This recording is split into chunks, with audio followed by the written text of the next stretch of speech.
et dans le respect des normes sanitaires cette fois. Une expérience théâtrale originale, c'est notre une francophone.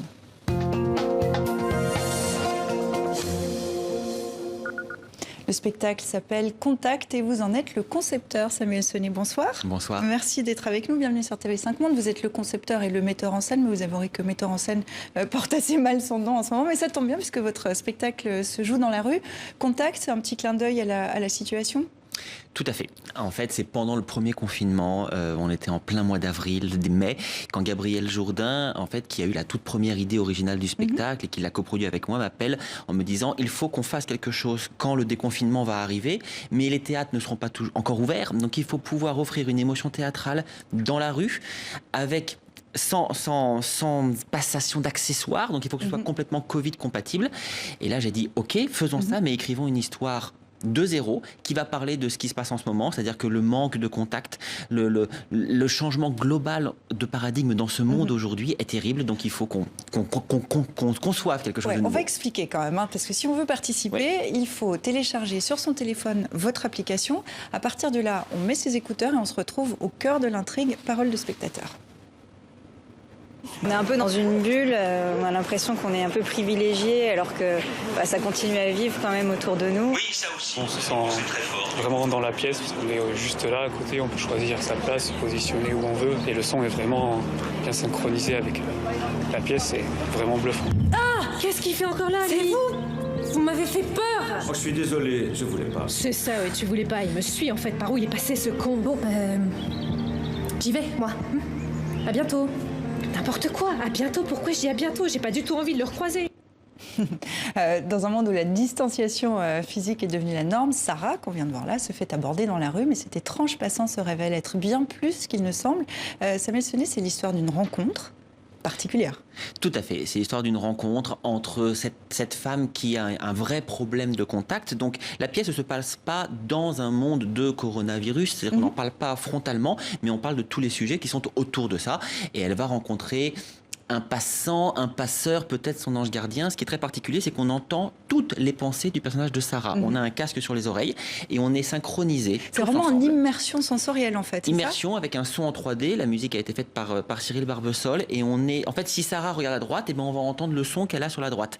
On va constamment être en même temps qu'elle, mais c'est invisible pour les passants. C'est-à-dire que si on a accès à l'application et qu'on a pris sa place, on a accès au flux audio et on est tous synchronisés ensemble. Sinon, on passe et puis il y a des gens avec des écouteurs. On ne comprend pas ce qui se passe, on voit des gens qui en regardent d'autres. Alors, c'est du théâtre déambulatoire dans les rues de Paris, mais donc c'est immersif. Comment vous est venue cette idée? Est-ce que vous diriez que c'est du théâtre 2.0? Vous nous expliquez que c'était pendant la pandémie, mais quand même pour faire cet alliage entre le son, tout ça est assez technique quand même. Oui, c'est du théâtre 2.0. C'est-à-dire qu'il a la contrainte de, il faut être dans la rue, il faut être synchronisé, il faut que ce soit invisible. Il faut qu'à l'époque, on ne pouvait pas se réunir à plus de 10 personnes dans la rue. De toute façon, c'est toujours le cas et on s'adapte dans tous les pays. Donc, toute la contrainte a fait OK, il faut qu'on crée une application. Et là, il a fallu trouver une équipe de développeurs avec l'équipe de Touareg qui, en l'espace de 3 semaines, a créé une technologie qui n'existait pas et qui nous permet de tous être synchronisés et de penser la narration différemment. Alors, les théâtres sont toujours fermés. Ils devaient éventuellement rouvrir jeudi. Ça ne sera pas le cas. Est-ce que ce spectacle, le jour où les théâtres rouvrent, peut s'appliquer aussi à une salle?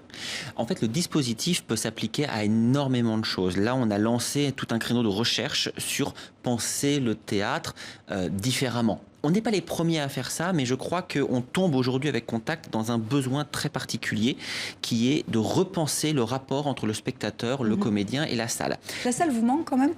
Énormément, énormément. On a terriblement besoin de cette singularité culturelle, de cette exception culturelle. Donc oui, la salle me manque, mais on a la chance avec toute mon équipe, en attendant que les théâtres réouvrent, d'aller chercher d'autres catégorie d'émotions théâtrales avec ce système-là, qui ne dépend pas du virus, Dieu merci, pour exister. Virus informatique, attention. bien évidemment. Mais c'était l'opportunité, la contrainte qui nous a poussé. C'est la contrainte qui crée la créativité quand même aussi parfois. Oui, je crois que, en tout cas, en ce qui me concerne, plus on a de contraintes, moi je compare ça à mettre le pouce devant un tuyau d'arrosage. Quand on comprime le tuyau, l'eau va plus loin. Et bien là, il y avait tellement de contraintes qu'on n'avait pas le choix que de faire quelque chose de nouveau.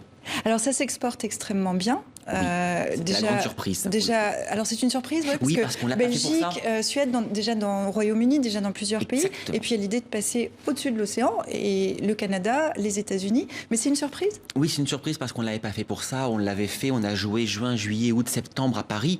Et dans des villes de France, en tournée, on était très contents. Puis d'un seul coup, la pièce se met à plaire d'abord outre-Manche, donc ça a joué pendant 6 semaines à Londres, ça va jouer à Manchester, parce qu'en fait l'application comme elle synchronise permet de suivre le spectacle dans toutes les langues que l'on veut. Donc on a préparé des langues en anglais, en espagnol, en italien, en allemand, et en fait on peut être connecté en même temps au même spectacle n'importe où dans le monde et voir des comédiens qui performent Donc, dans différents pays. Les comédiens sont à Paris, mais on peut les voir au Royaume-Uni en fait, ou aux dans chaque États-Unis? pays, il y a d'autres comédiens qui travaillent, mais on choisit la voix du comédien qu'on veut. Donc on peut avoir la voix du comédien français en regardant le comédien anglais en train de jouer. Donc on a ouvert à Londres, on a ouvert à Bruxelles, on a ouvert à Rome, avec à chaque fois des producteurs locaux, à Gothenburg en Suède. Et là, pour la première fois, je commence demain des répétitions en visio, parce que je ne peux pas aller là à Toronto, au Canada. Les comédiens sont à Toronto, et dans 3 semaines, ils créent la pièce à Toronto, mais moi je vais pouvoir voir ça en visio. Eh ben, profitez bien. Bonne chance pour la suite, Samuel Sonnet. Merci beaucoup d'être venu nous voir. Merci.